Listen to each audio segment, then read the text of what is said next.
Түндүк системасы аркылуу эми өлкө аймагындагы мамлекеттик органдар чет мамлекеттердеги тиешелүү органдар менен кызматташууга мүмкүнчүлүк түзүлдү. Бул тууралуу Түндүк электрондук ведомстволор аралык өз ара аракеттенүү системасынын өкүлдөрү билдиришет. Эми Кыргызстандагы ар бир түндүк системасы менен иш алып барган мамлекеттик органдар Евразия чөлкөмүндөгү мамлекеттик органдар менен кызматташа алышат. Аталган системанын кулачын кеңейиши тууралуу кененирээк Айза Камчыбекова баяндайт.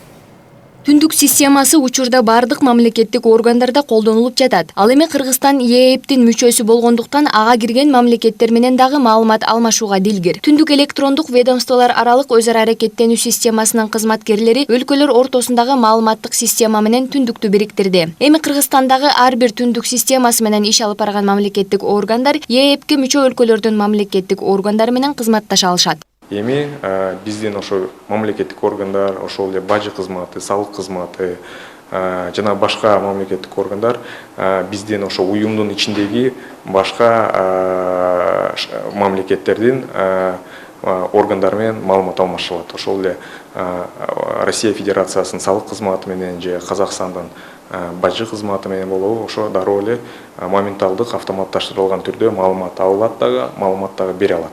Эми Кыргызстандагы ар бир түндүк системасы менен иш алып барган мамлекеттик органдар Евразия чөлкөмүндөгү мамлекеттик органдар менен аталган система аркылуу кызматташуусу эмнени берет? Эң алгач эле мамлекеттик органдар арасында маалымат алмашуу оптимизацияланат. Биринчиден бул чоң бир платформа болгон үчүн бул негизи татаал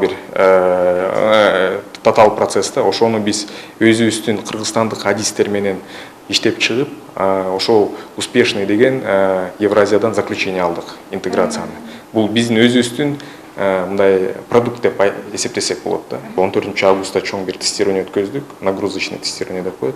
Ошол нагрузочный тестирование канагаттандыруу болду.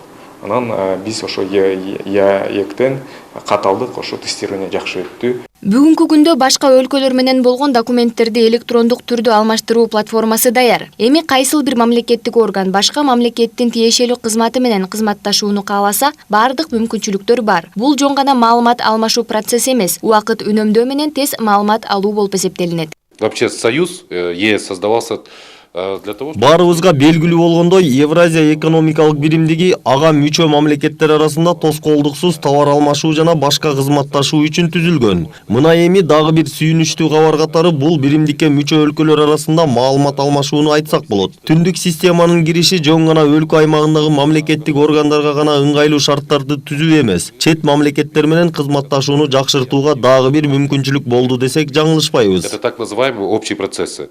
Андан тышкары бүгүнкү күндө түндүк системасында керексиз процедураларды жана маалым каттарды жокко чыгаруу уланууда. Аны менен кошумча маалым каттар жана документтерди талап кылуу толугу менен токтойт. Буга чейин мамлекеттик органдар жергиликтүү өз алдынча башкаруулар байланыша турчу 18 маалым катты кыскартуу иши үстүбүздөгү жылдын аягына чейин мерчемделген болсо, учурда 12 кызмат бүткөрүлүп, анын 6-сында иштер уланууда. Түндүк электрондук ведомстволор аралык өз ара аракеттенүү системасынын өкүлдөрү жыл аягына чейин бул иштер толук аяктайт деп ишендирет.